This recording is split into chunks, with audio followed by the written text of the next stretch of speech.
श्री स्वामी समर्थ माझ्या सगळ्या गोडताईंचं, मैत्रिणींचं आणि स्वामी भक्तांचं माझ्या यूट्यूब चॅनलमध्ये मनापासून स्वागत आहे। आजचा दिवस तुम्हाला सुखाचा, समाधानाचा, आनंदाचा आणि भरभराटीचा जावो हीच महाराजांच्या चरणी प्रार्थना करते आणि आपल्या याच्या नवीन व्हिडिओला सुरुवात करते। बघा, पैसे वाचत नाहीत, खर्च थांबत नाहीत, तर वेळीच्या चुकांकडे लक्ष द्या। हे उपाय केले तर रोज कुठल्याही मार्गाने पैसा घरात येईल। प्रत्येक व्यक्तीला आर्थिकदृष्ट्या समृद्ध व्हावे असे वाटते।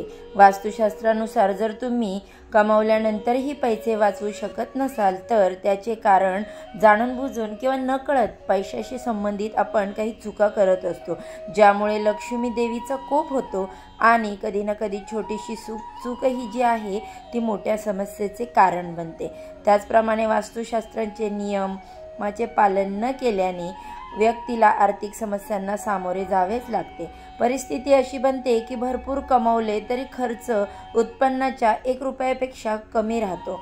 तसेच वास्तुशास्त्रानुसार आपण जाणून घेऊया की पैसे कमवण्याबरोबरच बचत ही महत्त्वाची असते। बचत केली नाही तर पैशाची कमतरता कायमच राहते। पैशाची बचत न होण्यामागचे कारण म्हणजे पैशाशी संबंधित जाणून बुजून किंवा नकळत केलेल्या चुका, ज्यामुळे देवी लक्ष्मी कोपते। संपत्तीचा संबंध देवी लक्ष्मीशी आहे, त्यामुळे पैशाशी संबंधित छोटीशी चूक तुम्हाला महागात पडू शकते। बघा, वास्तुशास्त्रामध्ये पैशांच्या बाबतीत अनेक नियम तर सांगितले गेलेले आहेत, त्यांचे पालन प्रत्येकाने केले पाहिजे। तुम्ही वास्तु नियमांचे पालन न केल्याने तुमची आर्थिक स्थिती जी आहे ती खालावू शकते, म्हणजेच पैसे मिळवले तरी आर्थिक चणचण कायम राहील। अशा परिस्थितीमध्ये अनेक वेळा लोकांना कर्ज घ्यावे लागते, कारण असे लोक वाईट वेळ किंवा गरजांसाठी बचत करू शकत नाहीत। वास्तुशास्त्रानुसार पर्स रिकामी राहण्याचे महत्त्वाचे कारण म्हणजे बरेच लोक त्याच्या पैशापेक्षा जास्त वस्तू ठेवतात। पर्स म्हणजे पैसे ठेवण्यासाठीची वस्तू, त्यामुळे त्यात अनावश्यक कागदपत्रे किंवा इतर गोष्टी ठेवणे टाळावेत। तसेच पैसे मोजताना अनेक जण त्यावर थुंकी लावतात। असे केल्याने देवी लक्ष्मी कोपते आणि भरपूर पैसा मिळूनही पैशाची कमतरता राहते। त्यामुळे थुंकी लावून नोटा मोजण्याची सवय लगेच सोडून द्या। बघा, ज्या घरामध्ये लक्ष्मीचा वास असतो त्या घरामध्ये पैशाची कमतरता नसते, पण जिथे स्वच्छतेची काळजी घेतली जात नाही तिथे माता लक्ष्मी कधीच राहत नाही। वास्तुशास्त्रानुसार जर तुम्हाला लक्ष्मीचा आशीर्वाद हवा असेल तर घराच्या स्वच्छतेची काळजी घ्या, हे सगळ्यात पहिल्यांदा तुम्ही लक्षात ठेवलं पाहिजे। बघा, त्यानंतर आर्थिक संकटांवर मात करण्याचे इतर उपायही वास्तुशास्त्रामध्ये सांगितले आहेत, जसे घर स्वच्छ व नीटनेटके ठेवणे, वास्तुशास्त्रानुसार योग्य दिशेने ठेवणे, पूजा कक्षामध्ये शंख ठेवणे इत्यादी नियमांचे पालन केल्याने घरात समृद्धी येईल आणि तुम्ही तुमच्या कष्टाने कमवलेला पैसा वाचवू शकाल। आता बघा, घरातील झाडू हा लक्ष्मी स्वरूपात आहे, त्यामुळे झाडूची व्यवस्थित काळजी घेतली पाहिजे। बघा, झाडू उभा ठेवणे अशुभ असते, त्यामुळे तुम्हाला त्रास सहन करावा लागू शकतो। झाडू कधीही उभा ठेवू नका, तो नेहमी जमिनीवर आडवा ठेवा। कधीही तुटलेला झाडू वापरू नका। झाडू तुटला किंवा खराब झाला असेल तर तो लगेचच बदलावा। त्यानंतर गुरुवार आणि शुक्रवार या 2 दिवशी झाडू फेकून देऊ नये। वास्तुशास्त्रानुसार रात्रीच्या वेळी घरामध्ये झाडूचा वापर करू नये, कारण त्यामुळे आर्थिक अडचण येऊ शकते। झाडू कधीही कपाटाच्या मागे, शेजारी किंवा तिजोरीच्या इथे ठेवू नका, त्यामुळे आर्थिक चणचण भासू शकते। झाडू फक्त शनिवारीच खरेदी करावा। शनिवार हा झाडू खरेदी करण्यासाठी अत्यंत शुभ दिवस मानला जातो। आता बघा, घरातील कोणते दोष जे आहेत ते घरातील सुख शांती हरण करतात। घरामध्ये नकारात्मक ऊर्जेमुळे वास्तुदोषही वाढतात। जाणून घेऊया कोणते वास्तुदोष घरातील सुखशांती आपली हरण करतात। या वास्तुदोषांमुळे घरातील कुटुंबातील सदस्यांना नेहमी कोणत्या ना कोणत्या समस्यांनी घेरले जाते। तर बघा, सगळ्यात पहिलं म्हणजे घर कामाच्या ठिकाणी किंवा दुकानात अंधार असेल तर त्या ठिकाणी वास्तुदोष असतो। या ठिकाणी जास्त काळ अंधारात ठेवू नये असे मानले जाते की या ठिकाणी अंधारामुळे घरात नकारात्मक ऊर्जा पसरते। त्यानंतर वास्तुशास्त्रानुसार रात्रीच्या वेळी अत्तरांसारख्या सुगंधी वस्तूचा वापर करू नये। मजबूत सुगंध तुमच्याकडे नकारात्मक शक्तींना आकर्षित करू शकतो। त्यानंतर बघा, एखादे घर नेहमी घाण असते, दररोज साफ न केल्याने नकारात्मक ऊर्जेचा परिणाम लवकर होतो। अशा घरात वास्तुदोष लवकर वाढतात। त्यामुळे आपले घर आणि स्वतःची स्वच्छता नेहमी ठेवा। तसेच त्यानंतर पुढचं म्हणजे बघा, पूजेशिवाय कधीही घरात राहू नये। ज्या घरामध्ये पूजा नसते त्या घरात वाईट शक्तींचा वास लवकर होतो। त्यामुळे घरी रोज पूजा करा, मंत्राचा नियमित जप करा आणि दिवे लावा। त्यामुळे घरात नकारात्मक ऊर्जा येत नाही, घरामध्ये सकारात्मक शक्ती संचारते। जेव्हा घरामध्ये नकारात्मक ऊर्जा वाढते तेव्हा गोष्टी योग्य दिशेने जात नाहीत, परिस्थिती तुमच्यासाठी प्रतिकूल नसते। अशा परिस्थितीत कुटुंबातील सदस्यांची प्रगती थांबते। अशा परिस्थितीत आपण खूप काळजीपूर्वक काम केले पाहिजे। वास्तु नियमांचे पालन न केल्याने अशा अनेक समस्यांना आपल्याला सामोरे जावं लागतं। त्यामुळे पैशाचे नवीन मार्ग मोकळे होणे गरजेचे आहे व कायम आपल्या घरामध्ये लक्ष्मीचा वास राहील यासाठी हे जे काही पुढील उपाय आहेत ते आपल्याला करणे अत्यंत गरजेचे आहेत। आता बघा, घरामध्ये पैसा येऊन टिकण्यासाठी आपण जे काही उपाय पाहणार आहोत ते म्हणजे कोणत्याही शुभ कार्यात कापुराचे विशेष महत्त्व असते। असे मानले जाते की घरामध्ये कापूर जाळल्याने वास्तुदोषासह नकारात्मक ऊर्जा दूर होते। त्यामुळे आठवड्यातून एकदा कापुराचा आवश्यक आपल्या घरामध्ये जाळावा। असे केल्याने आर्थिक सकारात्मक ऊर्जा निर्माण होते। निसर्गाचा नियम असा आहे की तुम्ही जे काही देता त्याच्या दुपटीने तुम्हाला ते परत मिळते। संपत्ती आणि अन्नाला धरून राहिल्यास ते निश्चितच राहील। परोपकारातील सर्वात मोठे काम म्हणजे दान। बघा, आपल्या घरामध्ये असे काही काही छोटे उपाय केल्याने आपल्या घरातील अन्नाचे भांडार भरून राहते। तर बघा, संध्याकाळी पूजा करताना मोहरीच्या तेलाचा दिवा लावा आणि त्यात 2 लवंगा जरूर टाका। जर तुम्हाला हवे असेल तर तुम्ही हा दिवा दररोज प्रवेशद्वाराच्या दोन्ही बाजूला किंवा एका बाजूला लावू शकता। असे केल्याने तुम्हाला देवी देवतांचे, पितरांचे आशीर्वाद मिळतात, ज्यामुळे घरामध्ये बरकत येते। जेव्हा तुम्ही घरी चपाती बनवतात तेव्हा तवा गरम झाल्यावर त्यावर थोडे दुधाचे थेंब शिंपडा। असे केल्याने सर्व प्रकारच्या दोषांपासून मुक्ती मिळते। त्याचसोबत पहिली भाकरी जी आहे ती गाईला खायला द्या। तसेच पिठाच्या गोळ्यांमध्ये तुम्ही गूळ घालू शकता व तो गोळा गाईला चारा। पक्ष्यांना दररोज धान्य खाऊ घाला, हे देखील खूप चांगले समजले जाते। कुंडलीतील सर्व दोष दूर होतात, त्यामुळे जीवनातील प्रगती, सुख आणि समृद्धी यामध्ये वाढ होते। तसेच बघा, झाडू हा सूर्यास्ताच्या वेळी किंवा सूर्यास्ताच्या नंतर मारू नये असे मानले जाते। असे केल्याने देवी लक्ष्मी घरातून बाहेर पडते, तिथे अलक्ष्मीचा वास निर्माण होतो, बरकत होत नाही। त्यानंतर बघा, जेवणाचे ताट नेहमीच टेबलवर अथवा आपल्या समोर असावे। खाण्याचे ताट कधीही एका हातात धरू नका। असे केल्याने अन्नदशा होते आणि प्रेत योनीत जाते। जेवल्यानंतर ताटामध्ये हात धुवू नका, ताटात अन्न कधीही ठेवू नका। जेवल्यानंतर अन्न स्वयंपाकघरात ठेवावे, बेड किंवा टेबलवर कधीही ठेवू नका, अगदी वर ठेवू नका। रात्रीच्या वेळी घरात खरकटी भांडी अजिबात ठेवू नका।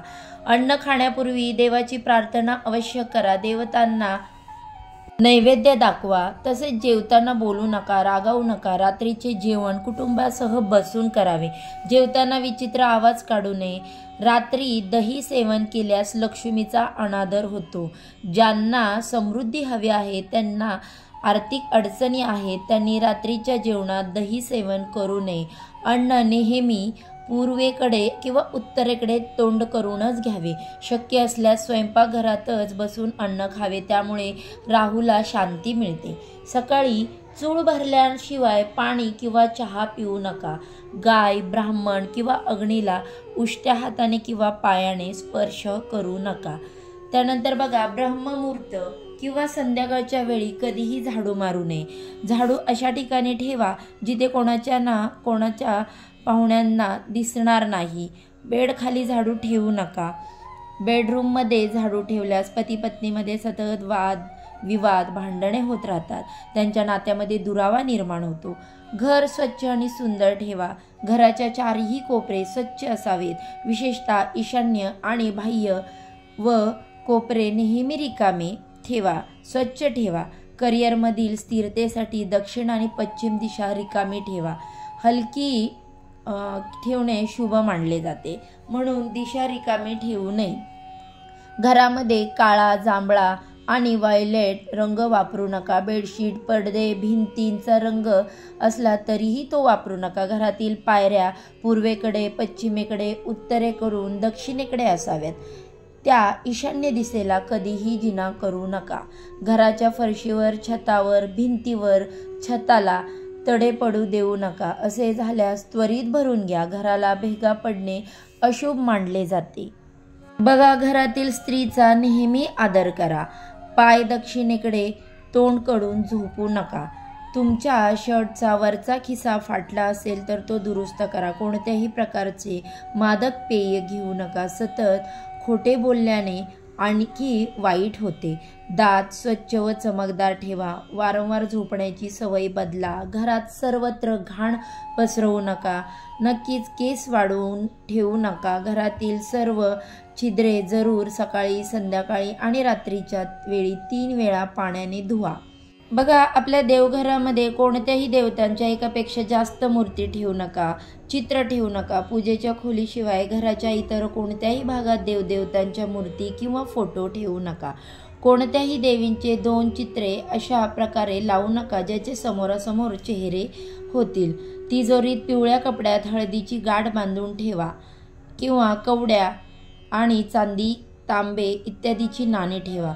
थोडे पिवळे तांदूळ करून तिजोरीत ठेवा। तिजोरीत अत्तराची बाटली, चंदनाची किंवा अगरबत्तीचे पाकिट ठेवू शकता, जेणेकरून सुगंध दरवळत राहील।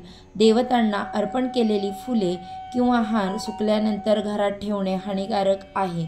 संध्याकाळच्या काळात नकारात्मक शक्तीचे वर्चस्व असल्याने या काळात झोपणे, खाणे, पिणे, शिवीगाळ करणे, भांडण करणे, असंभव असत्य बोलणे, रागवणे, प्रवासाला निघणे, शपथ घेणे, पैसे घेणे किंवा देणे, रडणे किंवा बघा एखाद्या मंत्राचे जे पठण आहे, वेदक मंत्र असे पठण करू नये। दारामध्ये उभे राहू नये। येथे आणखी काम आहेत ही काही जी अजिबात करू नये की त्यामुळे आपल्या घरामधून बरकत निघून जाईल। तसेच दारू पिणे, अपमान, अतिउत्साही होऊन खाणे किंवा अनैतिक कृती यांना महत्त्व दिले जाते। अशा विविध त्रासातून जी व्यक्ती श्रीमंत झाली तर त्याचे पैसे आणि आजारपणात खर्च होतात। जर तुम्हाला अपार संपत्ती हवी असेल तर सर्वप्रथम हनुमानजींकडे तुमच्या पापाची क्षमा मागावी। दररोज हनुमान चालीसा वाचावी। मंगळवारी पिंपळाच्या पानावरती पिठाचा दिवा लावावा। हनुमानजी तुम्हाला आशीर्वाद देतील। मग आधी घर आणि गृहस्थी सुधरेल, मग धन कमाईचे मार्ग खुले होतील। घरातील वस्तू या शास्त्रानुसार ठेवा। दररोज घर स्वच्छ व नीटनेटके ठेवा। घरात नेहमी पूजा करा। घराबाहेर स्वस्तिक बनवा, त्यात कुंकू व हळद घाला, देवाची आरती करा। त्यासोबत जे लोक उंबरठ्याची पूजा करतात तेथे लक्ष्मी येते। त्यांनी रोज सकाळ संध्याकाळ कापूर जाळून घरातील वातावरण सुगंधी करावे। उंबरठ्याजवळ तुपाचे दिवे लावावे। त्यांच्या घरात लक्ष्मीचा वास हा कायम राहतो। घराबाहेर शुद्ध कुंकू लावून स्वस्तिक म्हणून त्याची पिवळी फुले व अक्षदा अर्पण करावे। घरात लक्ष्मीचे आगमन होईल। पिंपळांच्या झाडाखाली देवांचा वास आहे। पिंपळ वृक्षाला फक्त शनिवारी हात लावावा। शनिवारी पिंपळाच्या झाडाला स्टील किंवा चांदीच्या भांड्यात तेल, काळे तीळ, कच्चे दूध, गंगाजल, मध आणि गूळ अर्पण करा आणि मोहरीच्या तेलाचा दिवा लावा। दर शनिवारी हे काम करत राहिले तर हळूहळू नकारात्मक ऊर्जा दूर होईल। पिंपळाच्या झाडाशी मुळाशी तेलाचा दिवा लावा, मग घरी परत या। मागे वळून पाहू नका। आर्थिक लाभासह प्रत्येक वाईट शक्ती तुमच्यापासून दूर राहील। महालक्ष्मीचे ध्यान केल्यावर कपाळावर शुद्ध कुंकू तिलक लावावे। आर्थिक लाभाची बातमी मिळेल। रोज सकाळी संध्याकाळी कापूर जाळावा। घरामध्ये कोणत्याही ठिकाणी वास्तुदोष असल्यास कापुराचा तुकडा जाळावा। माता लक्ष्मी, श्रीहरी विष्णू आणि कुबेरदेवांचा आशीर्वाद मिळवण्यासाठी आपल्या तिजोरीत किंवा पाकिटामध्ये 3 नाणी ठेवा। तुम्ही 3 नाणी घरात, मंदिरात लाल धाग्याने बांधून ठेवून देखील लटकवू शकता। असे केल्याने भाग्य उजळते, सर्व संकटांपासून मुक्ती मिळते। वास्तुशास्त्रात माशांचे चांदीची मूर्ती बनवून घरामध्ये ठेवून खूप शुभ मानले जाते। त्यामुळे सुख, समृद्धी, संपत्ती येते, चांगले आरोग्य मिळते। माशाची चांदीची मूर्ती घरात ठेवल्याने घरामध्ये सुख शांती राहते। तुम्हाला हवे असल्यास तुम्ही भिंतीवर बनवलेले फेस जॉईंटचे पेंटिंग देखील मिळवू शकता। वास्तुशास्त्रानुसार अष्टदल कमळ बनवून घराच्या ईशान्य कोपऱ्यामध्ये ठेवा। तिथे मंगल कलश प्रस्थापित केल्याने धनसमृद्धी येते। त्यासाठी कलशातील पाणी भरून नाणे टाकावे, त्यावर आंब्याची पाने ठेवा आणि नारळवर ठेवा। हा उपाय खूप उपयुक्त आहे। बघा, आपल्या घरामध्ये असे काही छोटे छोटे उपाय करून किंवा आपल्या हातून ज्या चुका आहेत त्या सुधारल्या तर नक्कीच घरामध्ये सुख शांती निर्माण होईल। आपण जे पण काही पैसे कमवतो त्याच्यातून बचत व्हायला निर्माण होईल। आपल्या घरामध्ये नेहमी आनंदी वातावरण राहील। घरामधील जे काही आपल्या व्यक्ती आहेत त्यांचे आरोग्य चांगले राहील, त्यांच्या सर्व इच्छा पूर्ण होतील। चला तर मग आजचा व्हिडिओ तुम्हाला कसा वाटला? व्हिडिओ आवडला तर नक्कीच व्हिडिओला लाईक करा, चॅनलला सबस्क्राईब करा आणि असेच नवनवीन माहितीपूर्ण व्हिडिओ पाहण्यासाठी बेल आयकॉनला देखील क्लिक करा। चला तर मग आजचा व्हिडिओ इथेच संपवते। सर्वांना श्री स्वामी समर्थ।